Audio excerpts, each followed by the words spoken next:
There are so many unspoken rules of healthcare that not being in the know can seriously affect how you access care, when it's available, and how much it costs.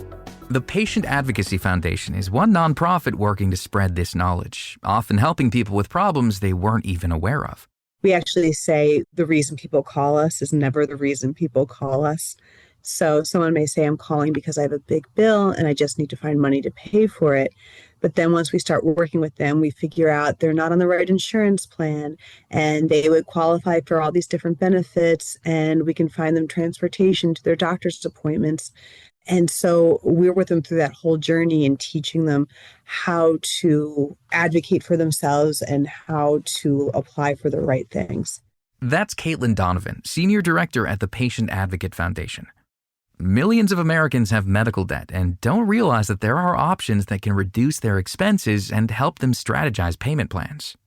Donovan says the first mistake many of us make is paying our medical bills right away without checking for mistakes. So many medical bills have mistakes in them. Oftentimes, even insurance will get something wrong about how much you owe.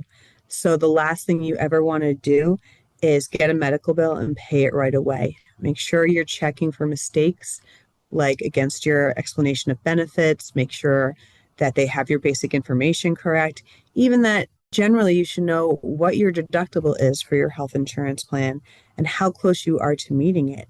Myself, I have 3 kids, so we're a family of 5, and I've more than once had the insurance company come in and with our deductible incorrect and think that we owe more money towards a bill than we actually did.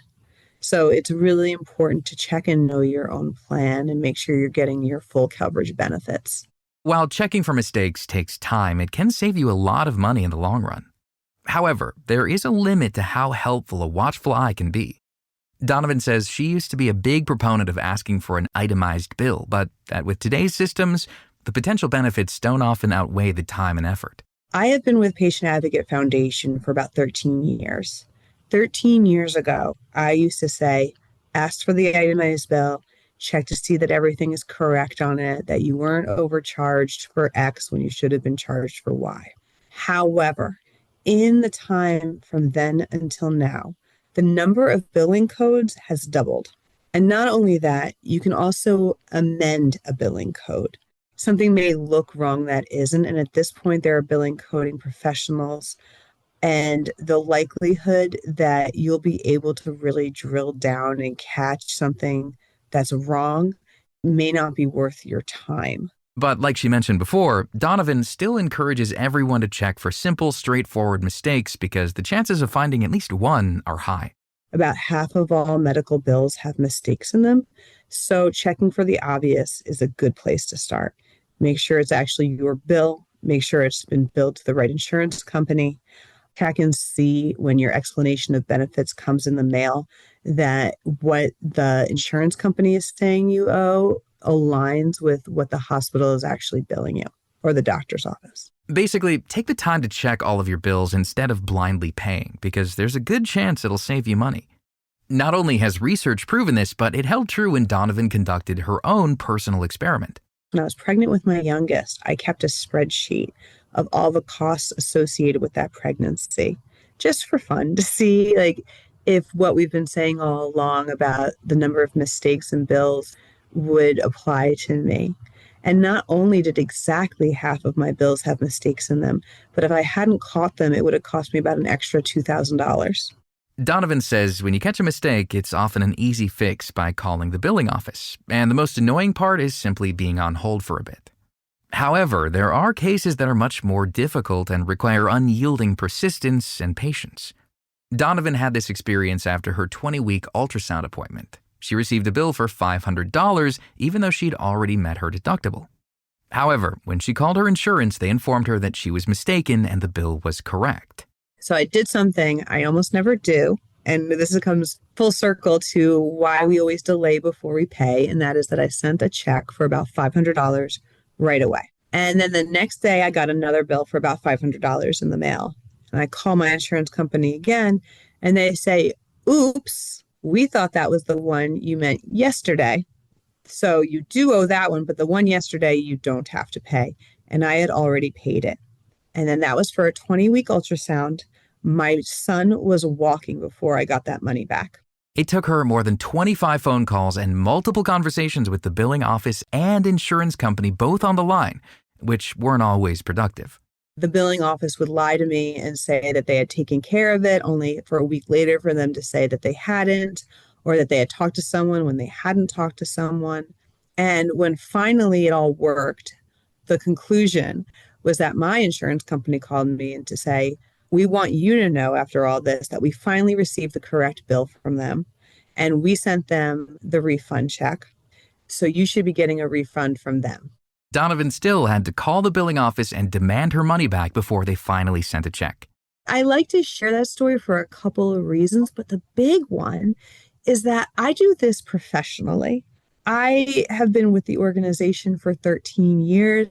I know the tricks of the trade and the ins and outs and the pitfalls, and yet it still took me that much time and that much maneuvering to get what was actually already mine to begin with.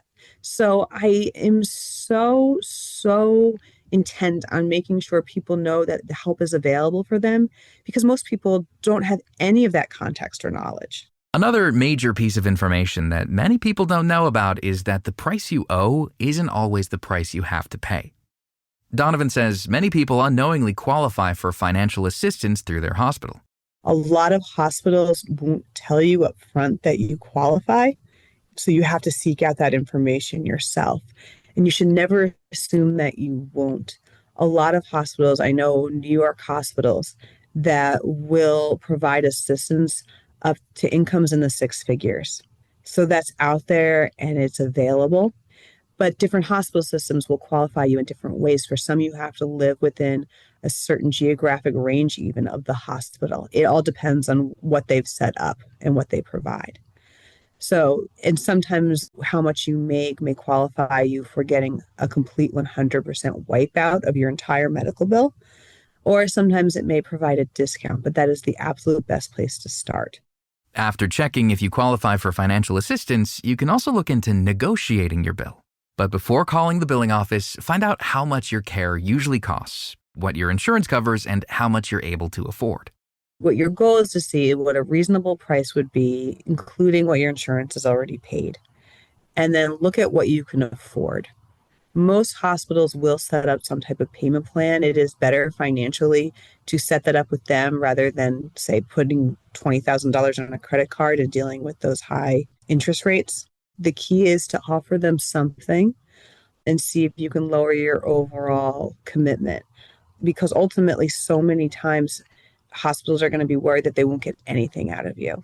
So if you are responsible, if you're responsive, if you're offering something and you're working with them, you have a pretty decent chance of being able to get yourself into a good position for success. If you find yourself still unable to afford the final amount, there are other out-of-the-box options available. Donovan encourages people to look for other organizations that may be able to ease financial burdens in different aspects of their lives, not just in the medical world. Say you have a bill because you have a cancer diagnosis and you had surgery in the hospital. Don't just look for cancer funds, although that is a great place to start. There are a lot of cancer funds. Go further than that. Look for financial assistance for cancer patients, for housing, for transportation. I don't know about you, but I don't have a separate bank account for my mortgage and a separate one for my groceries. They're all in the same account. And think about that when you think about what you're pulling in to assist you.